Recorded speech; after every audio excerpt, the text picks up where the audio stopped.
elements that make the UC baseball program stand out and separate itself from fellow programs across the country? I think, I don't think that we're doing anything or not. I don't think we're looking at it from a different lens as much as some people might think we are. I think it's just the execution of the things that we feel are important. So, early on in my coaching career, it was about rings and diplomas and all that good stuff like that because I wanted people to have the same experience that I had when I was a college player. I got a degree from a good institution and I was able to walk out with the championship ring as well. But when you start to look back and you think about it as you grow up as an adult a little bit, you're like, what impact did my experience actually have on me? And that's where I wanted to challenge. I didn't want to just make our players' experience good. I wanted to make it great.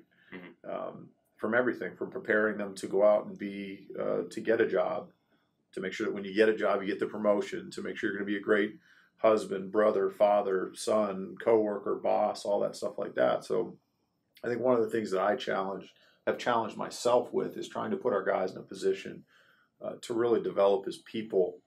And then the baseball side of it's going to take care of itself because you're showing up and you're going through the amount of time. If it's 15 hours in the fall or if it's 20 hours in the spring, you're going to develop by default in a lot of ways. So if we can expedite that process through the decisions that we make on what we measure from a baseball standpoint and how we really challenge them to develop, they are going to develop. That's the primary function of what we're doing.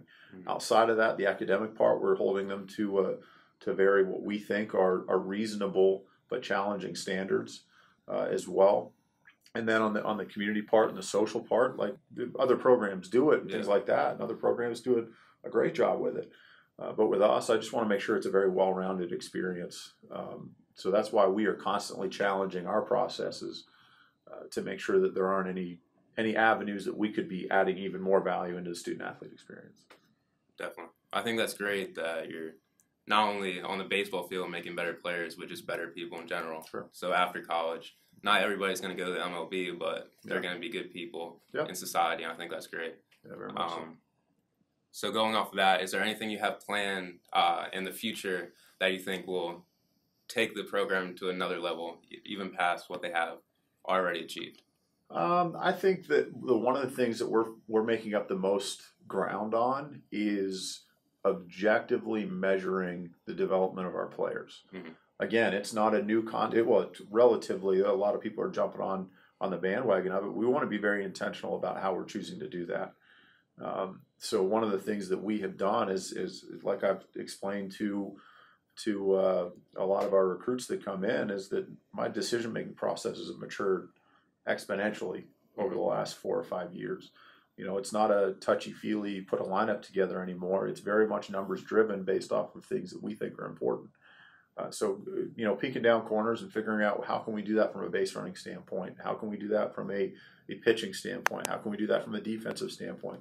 To make sure that guys know that, the reality is that the real world is going to reward results, right? And that's it. For a long time, even early in my coaching career, I thought it was, here's a way to build a lineup, and I thought that effort was the thing that should get you in the lineup, and I like this guy, I don't like that guy, that's how we build a lineup. That's not how the real world works. Yeah. So if they can operate within a very numbers-driven, very objective environment, then they're going to be more likely to go out and succeed in a very numbers-driven and objective environment when they get out of here.